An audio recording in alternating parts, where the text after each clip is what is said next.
the past few months, I guess, or maybe we can say the past year, we've seen dozens of writers going solo, with the Substacks and all that stuff. So many people are creating their own blogs, and sometimes I was just thinking it feels like the web is coming full circle. Yeah. Right? We're just coming back from where we started, and I remember must have been around 20 years ago, I was just going into Blogger. I remember that, Blogspot. And I had all these blogs and people writing incredible pieces and so many things. And I was just wondering about your thoughts, if you have any thoughts regarding that. How do you see this transition from centralized media to decentralized? Yeah, well, I think decentralized is the future, right? Because folks are starting to wake up and realize where the value was all along, So I can give you an example from my perspective. So I run a media company. If we don't have content to send out, we literally don't have a business. Well, I'm not going to sit and create all of the content in perpetuity. I'm just not going to do it. So what's the other option? The other option is to pay somebody to create the content. But again, going back to, I don't have a business if I can't get the content created. Well, who actually has the power in that scenario? And I think what people are starting to realize is creators and individuals have a lot more power than they previously realized. And I think that's awesome, right? Because that's where our best ideas come from. That's where all of our art comes from. That's where, I love it. And what we're kind of a home for, and what I've been seeing, is it does take a special kind of individual to want to kind of branch out on their own and stay on their own.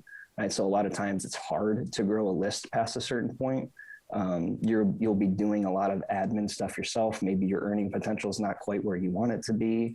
And then maybe you're just not in contact with like-minded individuals, right? Like maybe you just want to talk to people and have that more of that sense of community.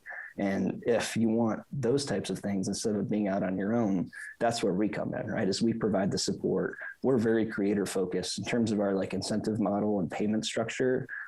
Our writers are incentivized to see the business succeed, and they get a piece of the business succeeding as it succeeds.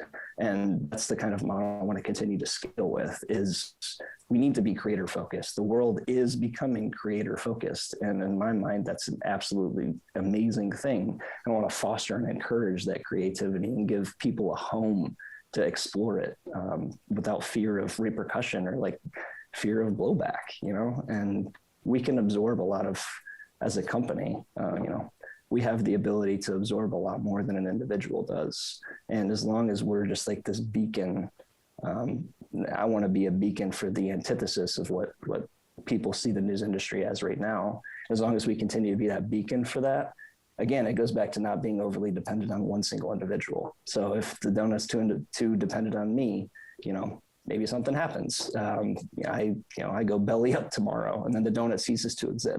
I don't like that. So I want to be able to democratize our mission and give people a playground where they can explore their ideas without fear of being ostracized. That's beautiful. Does that answer your question? Yeah, I think so.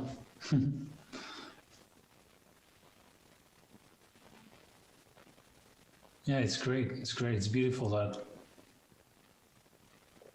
you're looking at the whole ecosystem, not just your own newsletter, but basically you're just creating the space for other people to thrive as well.